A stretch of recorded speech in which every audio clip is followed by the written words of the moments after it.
नमस्कार, मैं अमरजीत झा। हम अपने चैनल पर आप सभी के अभिनंदन करते हैं।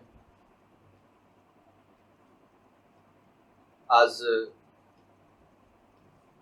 हम एक नए टॉपिक के साथ आपके बीच उपस्थित हैं, जो काफी चर्चित रहा है और वो समझने का भी विषय है। अनुच्छेद 15 पर आज हम चर्चा करेंगे। अनुच्छेद 15 क्यों बनाया गया, संविधान सभा ने क्यों रखा इसे, और इसका व्यवहारिक रूप से प्रयोग में क्यों नहीं अभी तक लाया जा रहा, या कहां रुकावटें आ रही है, इसे हम किस अंदाज में देखते हैं, इन बातों को भी हम चर्चा में रखें। दूसरा और है कि अनुच्छेद 15 पर मूवी बनाई गई, जिससे संविधान का ये जो आर्टिकल्स काफी चर्चा में है, इसी से जुड़ा हुआ उसकी पटकथाएं भी। आज हम आपको अनुच्छेद 15 को समझाने का प्रयास कर रहे हैं। लेकिन अनुच्छेद 15 को समझने के लिए सिर्फ 15 अनुच्छेद समझ से ही क्लियर नहीं हो। इसको समझने के लिए संविधान में और भी अनुच्छेद इसके इर्द गिर्द में जुड़े हुए। जब वो सारे चीज को हम जब तक एक सूत्र में हम पूरा नहीं कर पाएंगे, अनुच्छेद 15 का जो उद्देश्य था संविधान सभा के समक्ष, ये पूरा नहीं होगा। हम प्रयास करते हैं एग्जाम से संबंधित और हमें एज ए देश के नागरिक होने के हैसियत से अनुच्छेद 15 को किस रूप में देखना चाहिए, समझना चाहिए और उसे परख कर अपने जीवन में अमल में लाना चाहिए। हम लोग इस चीज को देखें। पहली बात देखिए, समता का अधिकार, मौलिक अधिकार। मौलिक अधिकार में सबसे अधिक प्राणवायु की भूमिका में समता का अधिकार काम करता है। मौलिक अधिकार को हम विस्तार से फिर एक बार देखेंगे, लेकिन मौलिक अधिकार वर्तमान में 6 प्रकार के हैं। 6 प्रकार में से एक समता का अधिकार आपको पहला आता है, और क्षमता का अधिकार इसे संविधान के अनुच्छेद 14 से 18 तक रखा गया। 15 इसी समता के अधिकार का हिस्सा। 14 में कहा गया है सिर्फ कि कानून के समक्ष समता और कानून का समान संरक्षण, ये 2 शब्द इसके भीतर में आया। समता शब्द हमने ब्रिटेन से लिया है और संरक्षण हमने अमेरिका से लिया। ये दोनों धारा जुड़ने के बाद ही पूर्ण क्षमता का रूप धारण कर सकता है। अतः संरक्षण का उद्देश्य क्षमता है। स्वाभाविक है कि क्षमता की पूरी प्राप्ति नहीं है। ये 2 शब्द के अर्थ को ही लेकर के आर्टिकल 15 को व्यवस्थित रूप से समझा जा सकता है। कारण विभेद और केवल 2 शब्द की चर्चा अनुच्छेद 15 में जो आया है, यह सबसे हार्ड वर्ड्स। पहला बात है हमारा जीवन की शैली, हमारे जीवन की मार्मिकता, ये 2 आंख की तरह होना चाहिए। एक आंख से मैं समता की ओर देखूं तो दूसरा आंख से हम संरक्षण की ओर देखें, और जहां पर संरक्षण नहीं है उसे सहायता देना। यदि कोई गिर गया, इंसान उठा देना, संरक्षण। ये आरक्षण संरक्षण, ये संरक्षण शब्द की बात आई है, और संरक्षण ही केवल शब्द को यूज करता है। तो 15 में कहां होनी चाहिए केवल, और 15 में कहां होना चाहिए, किस आधार से विभेद नहीं होनी चाहिए, इन बातों को समझना होगा। तो 15 का उद्देश्य पूरा होता है इस समता का अधिकार के रूप में कानून के द्वारा इस 14 आर्टिकल्स को भी पूरा कर देता है। अर्थात 14 से 18 इसी से जुड़ा हुआ है। मैं समता के अधिकार को मौलिक अधिकार का प्राण कहा, इसीलिए कहा कि जैसे कोई भी अधिकार आप चर्चा करिए, स्वतंत्रता का अधिकार जैसे मान लीजिए आप चर्चा किए, स्वतंत्रता के अधिकार में से माइनस कर देते हैं समता का अधिकार, समता का अधिकार, तो अब आप देखिए अधिकार इक्वल टू कुछ नहीं, नथ है, अधिकार कुछ बचता ही नहीं। धार्मिक स्वतंत्रता का अधिकार माइनस समता का अधिकार, कुछ नहीं बचेगा, अर्थात कुछ बड़े लोगों को पास अधिकार हो जाएगा, शेष व्यक्ति के पास अधिकार नहीं। इन बातों की दुनिया को बांटने के लिए समता का अधिकार दिया। समता का अधिकार उल्लंघन होने की स्थिति के कारण ही मोरारजी देसाई की सरकार ने संपत्ति के अधिकार को मौलिक अधिकार से निकालकर कानूनी अधिकार के रूप में अनुच्छेद 300A में रखा। अब मैं आपको 15 आर्टिकल्स को, पहले संविधान के भीतर क्या चर्चा है, इसको इस प्रोविजन के हिसाब से हम इसे समझने का कार्य करते हैं। पहला बात देखिए, एक्ट 15 कहता है, इसके 4 प्रोविजन है। पहली बात, नंबर 1 कहता है धर्म, जाति, मूल वंश, लिंग, जन्म स्थान, इनमें से किसी भी आधार पर भेदभाव नहीं किया जाएगा। फिर से, धर्म, जाति, मूल वंश, लिंग, जन्म स्थान, कुल मिला के 2, ये 3, 5 आधार से किसी भी प्रकार का विभेद नहीं होगा। बात समझ? 15 अनुच्छेद को समझने के लिए सबसे मैंने एक नया शब्द यहां रख दिया, विभेद। कोई भेद नहीं। जैसे आपको हमें निर्णय किसी बात को लेना है, निर्णय में यह क्राइटेरिया नहीं होगा, ये मानदंड कुछ हम नहीं रख सकते। सरकार किसी जॉब की बात करे, किसी व्यवस्था की बात करे, किसी सार्वजनिक प्लेस की बात करे, यह आधार नहीं बनेगा। विभेद का कारण यह नहीं होगा, अलग करने का, ये पृथक करने का यह आधार नहीं बन सकता। कारण भारत के नागरिक को इस प्रकार से आप गैरअंदाज नहीं कर सकते। ये हमारी समता का अधिकार का दोहन होगा। एक, हम विभेद नहीं करेंगे। नंबर 1 का। नंबर 2 प्रोविजन 15(2) कहता है कि किसी भी सार्वजनिक स्थान, गौर से समझ लीजिए, किसी भी सार्वजनिक स्थान में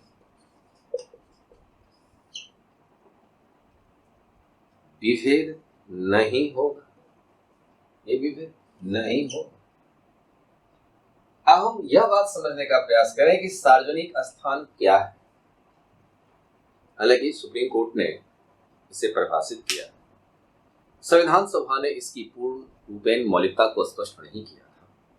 सार्वजनिक स्थान को पूर्णतः सर्वोच्च न्यायालय ने डिफाइन किया और इसमें कहा, पहला बात इसका स्थान देखें, सार्वजन जिस स्थान को प्रयोग में ला सके, सार्वजनिक स्थान। सार्वजन जनता मतलब सभी जनता, सभी जनता, कोई छूटे नहीं, यानी कोई विभेद नहीं है। अब विभेद नहीं करना है, इस आधार से विभेद नहीं करना। तो सार्वजनिक स्थान में दिया नदी, भोजनालय,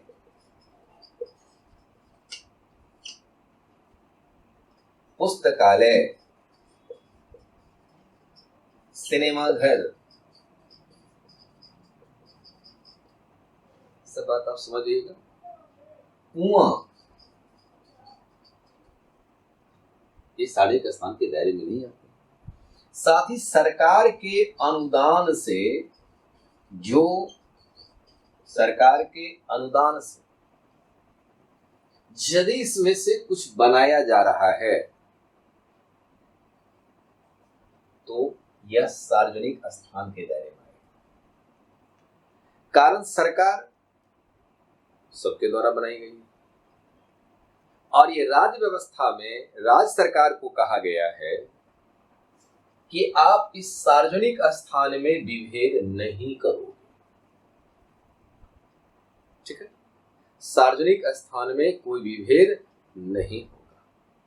लेकिन अब एक बात देखो, ये विभेद किसी भी रूप में यानी इस रूप का आधार नहीं हो सकता है, अर्थात सार्वजनिक स्थान पर सभी व्यक्ति इस्तेमाल करेगा, यानी ताकि समता का अधिकार के रूप का इस्तेमाल किया जा रहा है। 3 में कहा गया 1, 2 and 3। सब आर्टिकल 3 कहता है, अब यहां विभेद के बाद देखिए केवल शब्द का इस्तेमाल यहां आता है। यहां राज्य सरकार को इंस्ट्रक्शन दिया गया है कि महिला और बच्चों को संरक्षण दिया जाए, महिला और बच्चों को संरक्षण दिया। केवल यहां आ गया, केवल महिला और बच्चों को संरक्षण दिया जाएगा, केवल है। यहां विभेद नहीं, यहां केवल संरक्षण मिलेगा। अब है क्यों मिलेगा, तो मैं आपको आर्टिकल 14 में उन 2 शब्द के बारे में चर्चा किया था जहां कानून के समक्ष समता और कानून का समान संरक्षण की बात आ गई। समता रहेगी, जहां समता बहाल नहीं है वहां संरक्षण दिया जाएगा। ये यहां पर संरक्षण है जो केवल इस्तेमाल हो रहा है। अब है 1, 2, 3 and 4। आज सब आर्टिकल आप चलिए 4 कहता है 15 का कि शिक्षण संस्थान में भी किसी प्रकार का पिछड़ापन का, शिक्षण संस्थान जो हमारी प्राइवेट शिक्षण संस्थान है या गवर्नमेंट द्वारा संचालित है, शिक्षण संस्थान में यहां संरक्षण देने की बात आ गई। संरक्षण के रूप में यहां शिक्षण संस्थान का एक रूपरेखा कहता है, जिस पर मद्रास राज्य के मामला भी उसके भीतर में आया था। इसमें यह दिया जा रहा है शिक्षण संस्थान में आरक्षण, शिक्षण संस्थान में आरक्षण दिया जाएगा, यानी सामाजिक और शैक्षिक पिछड़ापन के आधार पर आरक्षण यहां पर दिया जाएगा। सामाजिक और शैक्षिक पिछड़ापन के आधार पर आरक्षण यहां पर दिया जाएगा। ये पहले 4 प्रोविजन को आप समझिए। इस 4 प्रोविजन के आधार पर अब आप इसकी विस्तारीकरण के साथ आप प्रक्रिया को समझ पाते हैं। ये समझ में जाता है कि अनुच्छेद 15 कितनी गंभीरता के साथ सुप्रीम कोर्ट ने, संविधान सभा ने भारतीय संविधान के भीतर रखा है और माननीय उच्चतम न्यायालय यानी सुप्रीम कोर्ट ने इस पर बहुत ही तहकीकात करके निर्णय दिया। पहला बात, सार्वजनिक स्थान में कोई विभेद नहीं होगा, लेकिन केवल महिला और बच्चों को संरक्षण मिलेगा। अब यहां देखिए, जैसे भोजनालय में भोजन करने के लिए सब कोई जाएंगे, तो भोजन करने के जाने के बाद अब पूरा हाउस फुल है और कोई महिला या बच्चे आ गए, तो पुरुष भी इंतजार कर रहा है और महिला उसके बाद आई है, तो महिला को संरक्षण मिलेगा। बस में महिला को संरक्षण मिलेगा। इस प्रकार से यह आधार महिला के साथ दिया गया। अब है ये पिछड़ापन का आधार बनाया गया, जिसमें आरक्षण का रूपरेखा को प्रस्तुत किया गया है। तो यहां अनुच्छेद 15 में एज ए कॉन्स्टिट्यूशनल मुद्दा में विभेद और केवल शब्द को याद रखना। आप यदि अनुच्छेद 15 फिल्म को देखे होइएगा तो उसमें आईपीएस जो है इस अनुच्छेद 15 को दरअसल अपनी कार्यालय पर लगाया।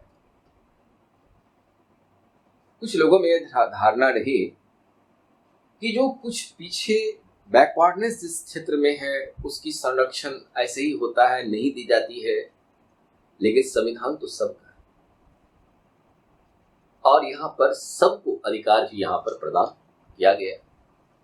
अब यहाँ एक बात को देखिए, हमारे हिसाब से आप इस चीज को समझ गए होंगे कि धर्म, जाति, मूल, वंश, लिंग, जन्म स्थान के आधार पर कोई भेदभाव नहीं होगा। 15(1) दूसरा कहता है कि सार्वजनिक स्थान जिसमें किसी आधार से भेदभाव नहीं होगा। नदी, भोजनालय, पुस्तकालय, सिनेमाघर, कुआं, सरकार या सरकार के अनुदान से जो भी संचालित व्यवस्थाएं हैं ये सार्वजनिक स्थान के दायरे में आएंगे। भेदभाव नहीं होगा, लेकिन महिला और बच्चों को 3 के तहत संरक्षण दिया गया है, उसको आरक्षण दिया गया है। यहाँ कुआं है, पानी पीने के लिए जाना है, महिला और बच्चे आगे, पुरुष संवर्ग पीछे हट सकता है, महिला और बच्चे पानी पी सकते हैं। कारण महिला हमेशा हमारे सामाजिक और शैक्षिक रूप से काफी पीछे रही, यहाँ पर संरक्षण होनी चाहिए, इसलिए यहाँ पर संरक्षण की बात कही गई है। अब इन व्यवस्थाओं के बाद अब सुप्रीम कोर्ट ने यह कहा कि जाति, रंग, भेद, इनमें से कोई भेदभाव का आधार नहीं बनना चाहिए। यदि इस प्रकार का बात आता है तो भारतीय व्यवस्था की सामाजिक व्यवस्था पर सबसे बड़ा हमला माना जाएगा। अब इस पर सुप्रीम कोर्ट ने जजमेंट दिया कि 1951 में, आपको याद होगा 1951 में, मैं चंपकम दोराई राजन मामले की चर्चा मैं बहुत सारे वीडियो में किया भी हूं।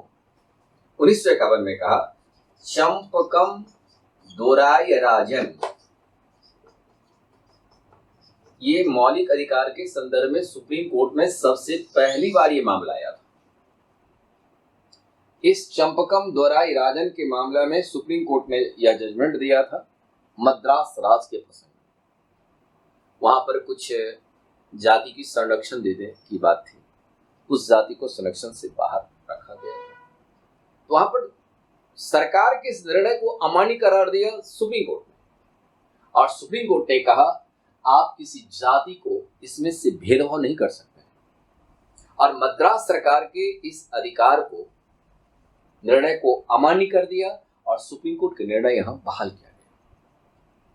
इसलिए मौलिक अधिकार का अभिभावक, संविधान का अभिभावक सुप्रीम कोर्ट है, मौलिक अधिकार का संरक्षक सुप्रीम कोर्ट है। कि आप देखिए कि संविधान के भीतर जो आधार बनाया गया है इसमें कहीं तो भेदभाव नहीं हो रहा। इसमें चंपकम दोराई राजन की मामला आया था, उसके बाद इसी से जुड़ा हुआ एक मामला था जिसमें यूसुफ बनाम मुंबई राज का मामला था 1954 में, जहां पर एक संरक्षण की बात की चर्चा आई थी। अब दूसरा है विभेद नहीं होना चाहिए लेकिन संरक्षण होना चाहिए। अब एक बात मैं थोड़ा सा आपको भारतीय दंड संहिता की ओर कदम बढ़ाकर जा रहा हूं। भारतीय दंड संहिता की दफा 437 के तहत, भारतीय दंड संहिता की दफा 437 के तहत यदि किसी व्यक्ति को जमानत, मेल और फीमेल दोनों को एक साथ, एक ही मामला है, देने की बात है, तो सुप्रीम कोर्ट भी पक्षपात यहां कर सकता है, और यानी विभेद कर सकता है। किसके प्रति? केवल के प्रति, महिला और बच्चों के। और पुरुष को हो सकता है कि जमानत वह नहीं दे, लेकिन महिला को जमानत दे दे, बच्चे को जमानत दे दे, यह जमानत उसको मिल सकता है।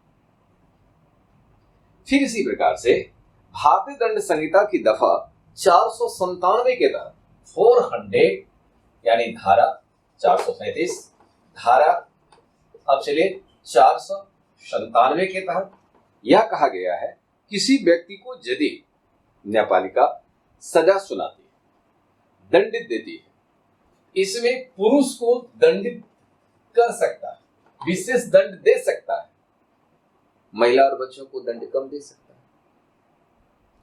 यहां पर विभेद हो सकता है, कारण आर्टिकल 15(3) में महिला और बच्चों की संरक्षण है, यह संरक्षण होगा।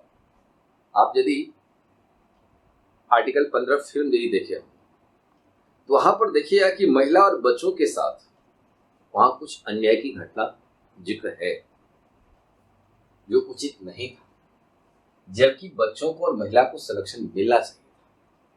वहां विभेद हुआ या नहीं हुआ, केवल का इस्तेमाल तो कहीं हुआ ही नहीं। यह बात भारतीय संविधान के भीतर से इस बात की चर्चा आती है। अब इस रूप में हम यदि इन बातों को देखने का प्रयास करें कि स्थानीय स्वशासन में शैक्षिक, सामाजिक और शैक्षिक क्षेत्र में आप इसको तोड़िए। तोड़ने के बाद सामाजिक, इसको हटा देते हैं,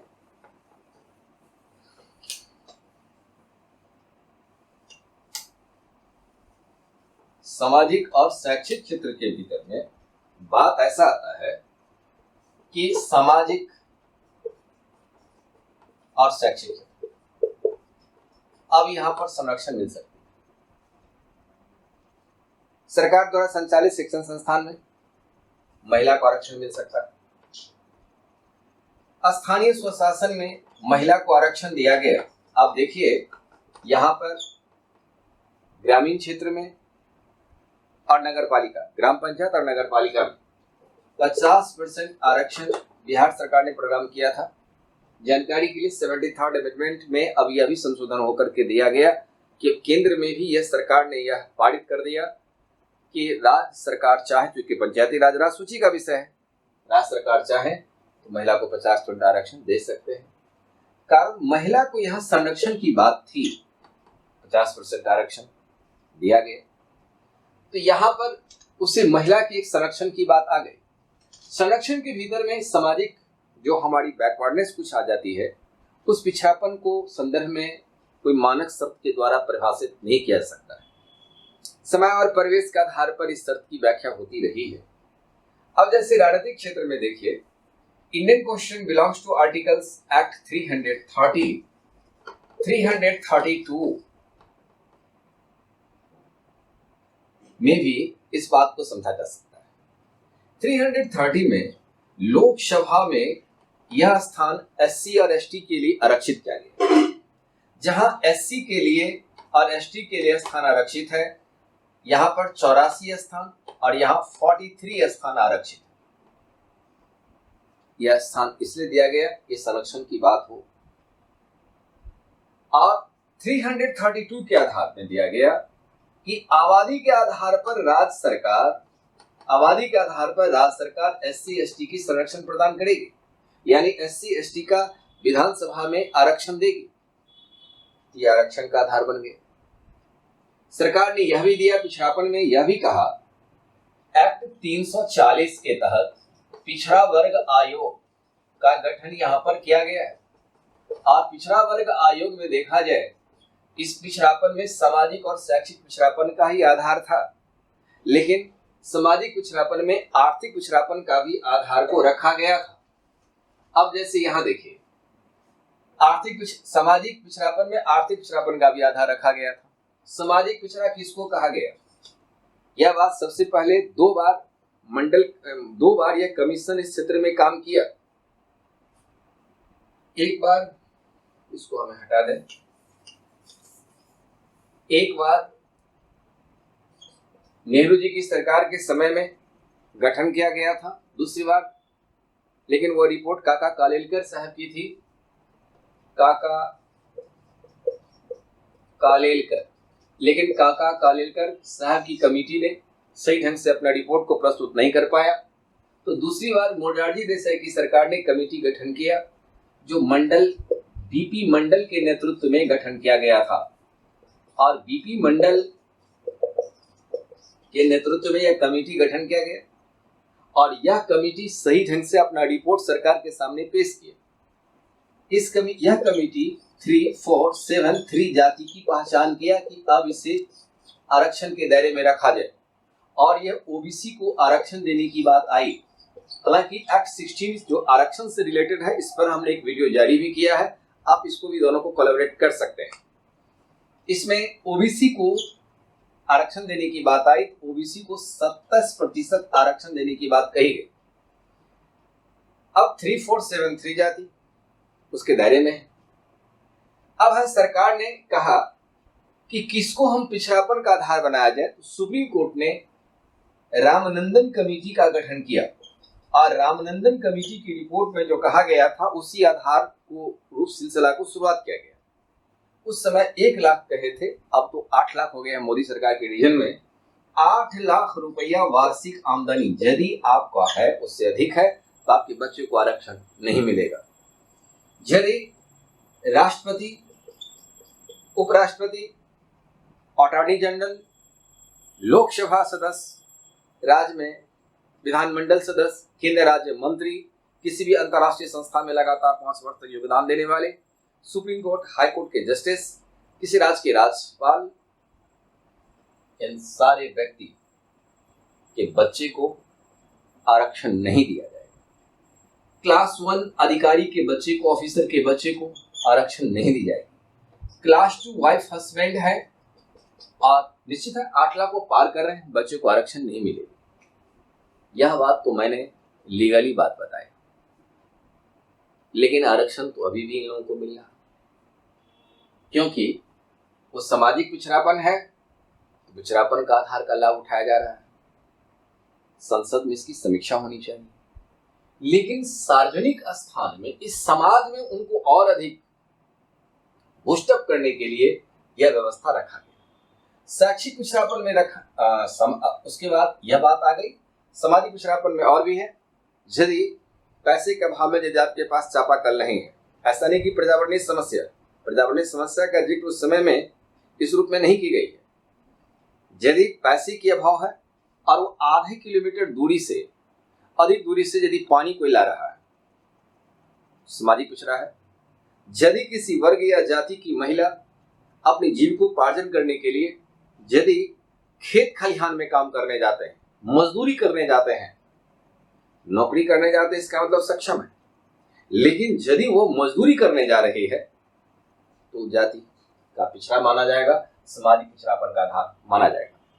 तो सामाजिक और शैक्षिक पिछड़ापन 15 का सब आर्टिकल नंबर 4 के तहत या उसको सारणी का स्थान पर इस रूप में उसका आरक्षण देने की बात कही गई। शैक्षिक पिछड़ापन में है, यदि किसी जाति के लोग 25% भी हायर सेकेंडरी या मैट्रिक पास नहीं किया है तो वो पिछड़ा है। इस प्रकार से इस पिछड़ापन को दूर करने के लिए यह आरक्षण के रूप में यानी संरक्षण के रूप की बात की चर्चा की गई।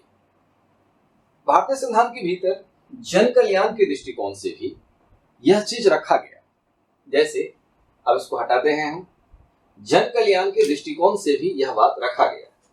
जन कल्याण में यह बात रखा गया कि आप पढ़े होंगे act 46 directive principles of state policy के भीतर यहां पर कहा गया कि आर्थिक और सामाजिक रूप से पिछड़े जो लोग हैं उसको संरक्षण सरकार द्वारा किया जाएगा, ताकि समाज की मूलधारा में आ जाए और जन कल्याण के दृष्टिकोण से उसके मूलधारा के रूप में जोड़कर इस प्रकार से प्रकाशित किया गया। अब है क्या, शैक्षिक रूप में भी विकसित करने की बात है, कोई विभेद नहीं होनी चाहिए। तो फंडामेंटल राइट एक्ट 29 एंड 30 भी इसके दायरे में आ जाएंगे। एक्ट 29 एंड 30 भी इसके दायरे में आ जाएंगे। कारण 29 कहता है कि कोई भी अल्पसंख्यक वर्ग यदि भारत के किसी बहुसंख्यक वर्ग की भाषा, लिपि, संस्कृति से उसकी भेदभाव नहीं होगी, उसे संरक्षण दिया जाएगा। लेकिन एक्ट 30 के भीतर में कहा गया इसकी उत्थान है, शिक्षण संस्थान स्थापित करने का अधिकार दिया गया और शिक्षण संस्थान स्थापित किया जाएगा और शिक्षण संस्थान स्थापित करने के बाद उस शिक्षण संस्थान को राज्य अन्य संस्थानों की तरह अनुदान प्रदान करेगी। जब अनुदान प्रदान करेगी, मैं पहले भी चर्चा कर दिया, राज्य जब किसी बात को अनुदान देने की बात करे, संरक्षण देने की बात करे, वो सार्वजनिक रूप में आ जाएगी।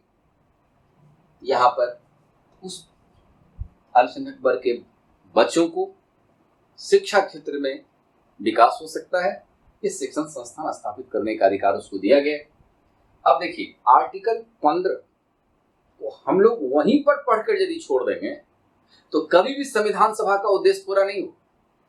ये भारत सरकार को यह कहा गया है, ये राज्य सरकार को इंस्ट्रक्शन देने की बात कही गई कि अनुच्छेद 15 को पूरा करने के लिए आपको इन सभी आर्टिकल्स को ध्यान रखना पड़ेगा, तब अनुच्छेद 15 पूरा होगा। और जब यह अनुच्छेद 15 पूरा होता है तब हमारे भारत में ये सर्वजन, बहुजन, जितने भी जन हैं, चलिए अब एक बात को देखिए, 338 SC आयोग की गठन किया गया, 5/10 हो गया। अब 339 में किसी भी क्षेत्र को अनुसूचित क्षेत्र के रूप में राष्ट्रपति घोषित करने का अधिकार है, और अनुसूचित क्षेत्र के रूप में घोषित करने के बाद 341 के रूप में भी इसकी इस्तेमाल किया जा सकता है। अब हम आपको यह चीज बताने का एक बार थोड़ी प्रयास कर लें। थोड़ा यहाँ एक बात और देखिए, एक एक्ट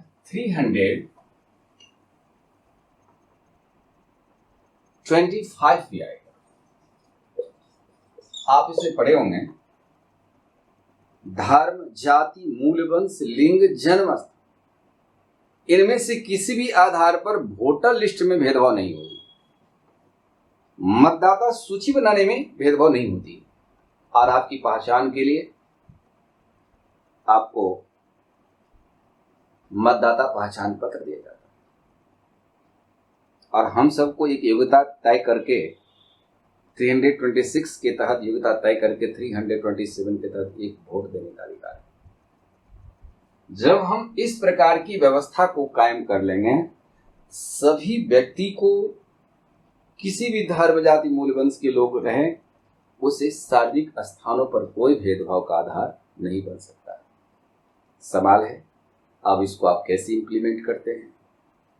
यदि हम मानवता और नैतिकता का आधार बनाकर देखें, यह तो एहसास होता है कि हमसे किसी व्यक्ति की आघात नहीं पहुंचना चाहिए, लेकिन यदि हम इन बातों से दूर हट जाते हैं, सत्ता की प्राप्ति करने, वर्चस्व की प्राप्त करने, शक्ति संवर्धन करने दिशा में काम करते हैं, तो सबसे पहले आर्टिकल 15 को कुचला जाता है। आपको अब हमें देश आजादी पे बढ़ने के बाद यह अधिकार तो सबको मिलना चाहिए, सबको बराबर रूप से अधिकार है, विभेद नहीं होनी चाहिए। आर्टिकल 17 के बारे में भी गांधी जी का विचारधारा को उस पर प्रभाव डाला गया है। अनटचेबिलिटी की समाप्ति कर दी गई कि हम छुआछूत की बात नहीं रख सकते। अब हम सब एक मानवता को एक सम्मान करने की बात करें। अब आपको यदि मेंस में इस क्वेश्चन को पूछने की बात करें, इन सारे अधिकार, सारे आर्टिकल्स को मैंने जो चर्चा किया हूं, उसको आपको समझकर को ध्यान रखना पड़ेगा, उसको वर्णन करना होगा। यदि किसी कमीशन की, पीटी कमीशन की फैक्ट्स की बात करने की आप बात करें, तो उसका विकल्प इनसे जुड़ा रह सकता है। आप जब इसको इत्मीनान से आप पढ़ लेते हैं तो अनुच्छेद 15 पर संपूर्ण क्वेश्चन का जवाब दे सकते हैं। अब मैं इसको फिर से एक बार कनेक्टेड करने का काम करता हूँ, और इसको आप एक बार फिर से पुनरावृत्ति के रूप में आप समझ लीजिए। लेकिन आप लोगों से एक गुजारिश है, आप लोग हमारे इस वीडियो को सब्सक्राइब जरूर कर दीजिए, बेल आइकॉन दबाइए, लाइक कर दीजिए, शेयर भी करिए। हम आपकी सेवा में यह प्रयासरत होते हैं कि हमारे संविधान की वास्तविक जानकारी हर व्यक्ति को मिलना चाहिए। ये देश सबका है, और उसको सबको जोड़ने का काम ये हमारा संविधान करता है। यह हमें भारतीय धर्म निभाना चाहिए। इस निभाने के इस अभियान में आप लोग कम से कम जरूर सब्सक्राइब करिए, नहीं तो हमारे जीवन का जो उद्देश्य बचा है वो यही उद्देश्य, संविधान से लोगों को जोड़ना। इस अभियान में आप लोगों से विनम्र निवेदन है कि मैं आपसे कुछ ले नहीं रहा हूं, सिर्फ एक बार सब्सक्राइब दबाइए। इतना काम आप करिए ताकि हम और भी, संविधान में चूंकि अनेक गाथाएं ऐसी हैं जिस पर हमारी नजर है, और उस चीज को हम आपके सामने में पेश करते चले जाएंगे। यदि आप ऐसा काम नहीं करेंगे तो वीडियो डालने की जो कंटिन्यूटी है ये नहीं रह पाएगी। आप थोड़ा सा हिम्मत बढ़ाइएगा तो कंटिन्यूटी रहेगी। हिम्मत यदि नहीं बढ़ाइएगा तो कहेंगे अच्छा इतना ही सब्सक्राइबर है तो देखा जाएगा। सब्सक्राइब बढ़ रहा तो मुझे हिम्मत बढ़ेगी, इसलिए मैं बहुत सारे वीडियो पर आप लोगों से कुछ नहीं कुछ बोला, सिर्फ देखा कि आप लोगों की मेहरबानी है मैं यहाँ तक पहुँचा। आपकी मेहरबानी है जिधर लेके जाए। यहाँ एक बार फिर मैं इस चीजों को एक संक्षिप्तीकरण का रूपरेखा को लेकर मैं समझाने का काम कर देता हूं। एक्ट 15 हम पर 15 के भीतर में हमको 1, 2, 3, 4 ये आर्टिकल्स, इसको मैंने प्रोविजन में बताया। अब यदि मैथमेटिक्स की भाषा में बात करें तो एक्ट 15 इक्वल टू, ये 15 का संपादन तब होगा जब मैं इन सारे आर्टिकल्स की चर्चा किया, जिसमें आप देखिए पिछड़ापन के आधार पर एक्ट 16 में जैसे पिछड़ापन आधार लिया तो उसमें पिछड़ापन का आधार है क्रीमी लेयर का भी निर्धारण किया गया, उसके अंश को मैंने चर्चा किया। भेदभाव की भावना, अनटचेबिलिटी को खत्म होना चाहिए। अब उसके बाद है एक्ट 29, 30, 46, 330, 332, 338, 339, 340, 342, 341, 342, 325 ये एक्ट 15 को पूरा किया। बट्टा एक्ट 14 समता और संरक्षण, इन सभी में समता और संरक्षण की बात को उद्देश्य पूरा करके एक्ट 15 को पूरा किया जाएगा। अब एक चीज को यहां देखिए, 15(1) कहा धर्म, जाति, मूल, वंश, लिंग, जन्म स्थान कोई भेदभाव नहीं, कोई ऐसा योगदान नहीं बन सकता है, एक समता रूपी समाज बनेगा। अब 2 के भीतर में कहा दिया जाता है, या 2 जिस 2 में कहा गया कि आपको सार्वजनिक स्थान की चर्चाई, जिसमें नदी, होटल, क्लब, वाचनालय की चर्चाई। 3 के भीतर में महिला और बच्चों को संरक्षण दी जाती है, और 4 में सामाजिक और शैक्षिक पिछड़ापन के आधार पर सार्वजनिक स्थान में आरक्षण दिए जाते हैं। ये 4 है, इसी 4 को ये सब चीज जोड़ रहा है। 16 में लोक नियोजन में समान व्यवहार की गई। 15 तब पूरा होगा जब 16 की गरिमा को पूरी तरह स्थापित कर दिया जाए, क्रीमी लेयर सिद्धांतों को स्थापित किया जाए, 17 अनटचेबिलिटी को समाप्त हो जाए। 29 एंड 30 के बारे में बताया कि अल्पसंख्यक वर्ग के लोग अपनी भाषा, लिपि और संस्कृति के आधार पर प्रशिक्षण संस्थान स्थापित कर सकता है, और 30 जहां सरकार उसे संरक्षण प्रदान कर सकती है। सामाजिक और आर्थिक रूप से पिछड़े लोगों को सहायता प्रदान की जाती है, आर्टिकल 46। 330 जहां लोकसभा में SC/ST का रिजर्वेशन रखा गया है, जिसमें 84 और 84 और 43 स्थान रिजर्व है SC/ST के लिए। 332 आबादी के आधार पर राज्य में SC/ST का रिजर्वेशन है। इस प्रकार से SC आयोग है, ST आयोग है, और अनुसूचित जाति जनजाति की राज्यपाल सम्मेलन में राष्ट्रपति द्वारा निर्णय ले जाते हैं। इसमें संशोधन करने का अधिकार संसद को होता है। किसी क्षेत्रों को अनुसूचित क्षेत्र घोषित किया जा सकता है, संशोधन संसद को करने का अधिकार है।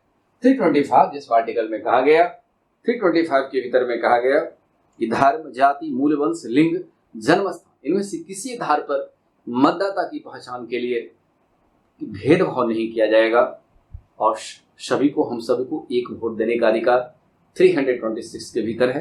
तो उद्देश्य पूरा हो गया। अब 326 सबको वोट देने का अधिकार हो गया, तो 14 में समता का जो अधिकार है वो प्राप्ति हो गई। इस प्रकार से 325 326 को पूरा करेगा। उसके बाद हम मताधिकार का इस्तेमाल करते हैं। इस प्रकार अनुच्छेद 15 इन बातों से जुड़ा हुआ है। जब आप फिर उसके बाद मैंने यह भी कहा, एक स्वर, एक आवाज, एक भावनाएं, एक संवेदनाएं हम इस रूप में जोड़ लें, जब सर्वजन, हरिजन, बहुजन जितने भी सब जन जोड़ करके जब एक भावना का विकास होगा, तब हमारे राष्ट्रीय गान याद करिए, राष्ट्रीय गान हमारे संविधान बन जाने के बाद 24 जनवरी 1950 को संविधान सभा ने स्वीकार किया था, जब हम संविधान बना लिए। हमारे राष्ट्रगान की गरिमा और उन्हें सम्मान तो हमें हर वक्त देना होता है। हमारे हर रक्त के कण में यह सम्मान भी होना चाहिए, भावनाएं होनी चाहिए, तरंग उद्वेलित होनी चाहिए। लेकिन आर्टिकल 15 की जो तरंग है, ये तभी पूरा हो जाएगा जब हम पूरी भारत के नागरिक जन गण मन एक समान उच्चारण और व्यवहार के साथ गाते हैं। यह हमारा सर्जन। इस सर्जन को पूरा करने के लिए, अनुच्छेद 15 को पूरा करने के लिए संविधान सभा ने जगह जगह इन सभी अनुच्छेदों की व्याख्या किया है। इस पे हमें जहां तक लगता है कि आप मेंस और पीटी की तमाम मुद्दे को आप इसका समाधान कर सकते हैं। अनुच्छेद 15 भारतीय नागरिकों के लिए एक चुनौती भी है, और जब हम नागरिकता के अधिकार को स्वीकार कर लेते हैं तो हमारी संस्कार बन जाती है। इसमें कोई भेदभाव नहीं होनी चाहिए। सब्सक्राइब जरूर कर दीजिएगा ताकि हम अच्छे वीडियो के साथ फिर उपस्थित हों। आप थोड़ा सा एक समीक्षा, और अनुच्छेद 15 पर मैंने आज एक बात कहा, अनुच्छेद 16 आरक्षण पर मैंने चर्चा किया है, अनुच्छेद 21 जीवन के अधिकार को मैंने वीडियो चर्चा किया है, आप देखिएगा सब लिस्ट में होगा। और उसके बाद और भी अनुच्छेद है जिसकी चर्चा हमें करनी है, पर्टिकुलरली एक एक करके। एज एग्जामिनेशन के व्यू से जो मुझे इस चीज़ को पकड़ना था उसको मैंने रखा है। शेष बात राजनीतिक मुद्दा, इस सब चर्चा नहीं होनी चाहिए। तो आज मैं यहीं तक हूँ, फिर कल नए वीडियो के साथ पेश होता हूँ। धन्यवाद। सब्सक्राइब करना नहीं भूलिएगा।